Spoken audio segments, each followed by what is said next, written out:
confiance entre nos deux gouvernements déjà entamée par les événements du 19 octobre 2023. Au-delà du courage de la décision des autorités nigériennes, il faut aussi saluer leur méthode de travail.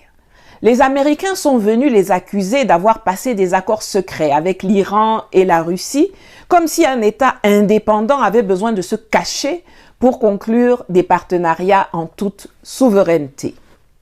Mais comme les Yankees ont ainsi montré qu'ils sont friands de transparence, les autorités nigériennes ont donc choisi de divulguer le contenu de l'accord illégal imposé en secret et unilatéralement par les Américains au président du Niger d'alors, Mahamadou Issoufou, en 2012.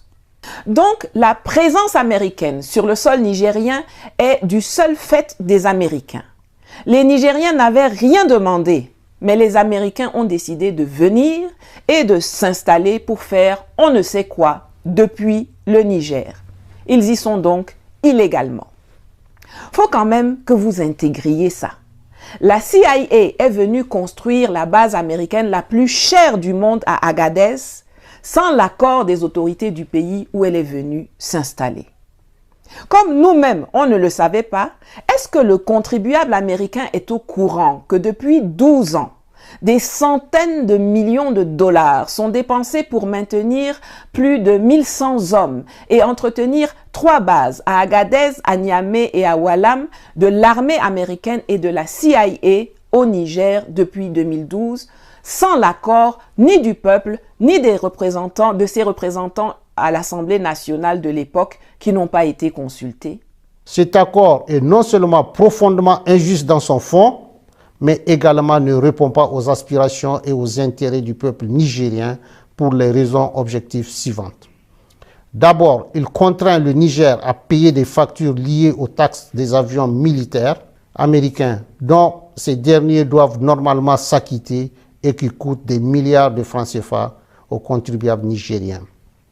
Ensuite, les autorités nigériennes compétentes n'ont aucune information sur les activités militaires menées à partir des bases américaines au Niger et ignorent jusqu'aux effectifs civils et militaires ainsi que le matériel américain déployé sur le sol nigérien. Enfin, l'armée américaine n'a aucune obligation, selon l'accord, d'accéder aux demandes nigériennes d'appui contre les groupes terroristes qui assassinent nos vaillantes forces de défense et de sécurité et massacrent nos laborieuses populations. Depuis 12 ans, les Américains ont des drones, du renseignement, des armes, du matériel, des hommes au Niger. Et ils n'ont jamais levé le plus petit doigt pour aider les autorités et le peuple nigérien à combattre les terroristes qui ont endeuillé le pays. Et c'est eux qui ont l'audace de venir parler de lutte contre le terrorisme. C'est comme si quelqu'un qui dit être ton ami entre dans ta maison en donnant un grand coup de pied à la porte et décrète qu'il va s'installer avec des vigiles armés et des caméras de surveillance dans 3 chambres où tu n'as dorénavant plus l'autorisation d'entrer et que l'eau, l'électricité et la nourriture qu'il consomme, il ne paye pas. Mais que quand sur ces écrans de surveillance, il voit que des gangsters sont en train d'arriver chez toi, il ne te prévient pas. Et quand les bandits entrent dans la maison, violent ta femme, tuent tes enfants, pillent tout ce qu'ils veulent, brûlent ton champ, volent ton bétail et te frappent jusqu'au sang, ton ami là ne te défend pas. Hein. Il reste tranquillement enfermé dans les chambres avec ses vigiles et ses calaches et ses armes, les bras croisés en mâchant du chewing-gum en attendant que les bandits finissent avec toi. Amitié là est bizarre, ou bien? Les Africains doivent prendre conscience qu'il y a des accords qui relèvent de la haute trahison et que c'est souvent pour cela que ces accords sont cachés aux populations. Parce qu'en réalité, ils ne sont pas conclus dans l'intérêt des peuples, mais plutôt dans le but de leur nuire.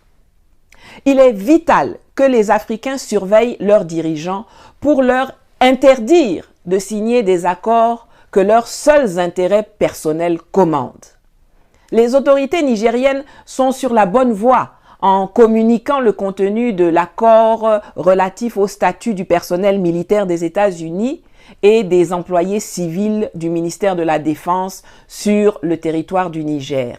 Mais tous les dirigeants africains doivent faire de même, avec tous les accords. Ils doivent tous être rendus publics. Il n'y a pas de raison de prétendre faire quelque chose dans l'intérêt d'un peuple et de le lui cacher.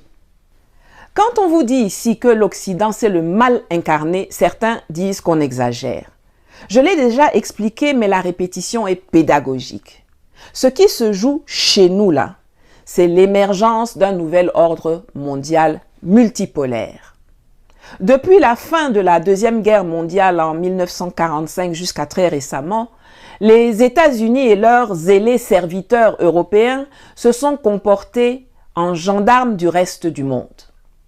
Avec leurs dollars, leurs porte-avions, leurs missiles, leurs armées, leurs mercenaires, leurs bombes atomiques, dont ils ont été les seuls à faire usage sans même avoir été menacés directement, ils ont réussi à coups de guerre, de putsch, d'assassinats, de sanctions, de menaces, de chantage, à maintenir leur domination.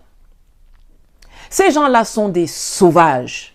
Ils n'ont jamais été civilisés. Ils n'ont qu'une seule culture, celle de la destruction. Ils n'ont qu'un seul culte, celui de la guerre.